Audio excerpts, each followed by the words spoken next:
দীর্ঘ ৭ বছর পর সাভারের বেসরকারি গণবিশ্ববিদ্যালয়ের চতুর্থ কেন্দ্রীয় শিক্ষার্থী সংসদ নির্বাচন হয়েছে।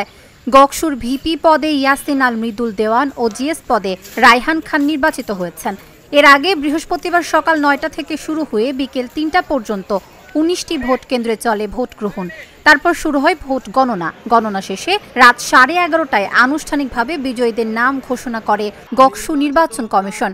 গণবিশ্ববিদ্যালয়ের মোট ভোটার ৪,৭৬১ জন। ভোট দিয়েছে ৭৫% শিক্ষার্থী।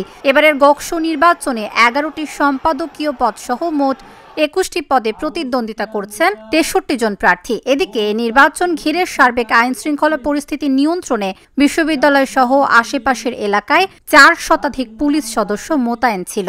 মোট প্রাপ্ত ভোটের সংখ্যা 209।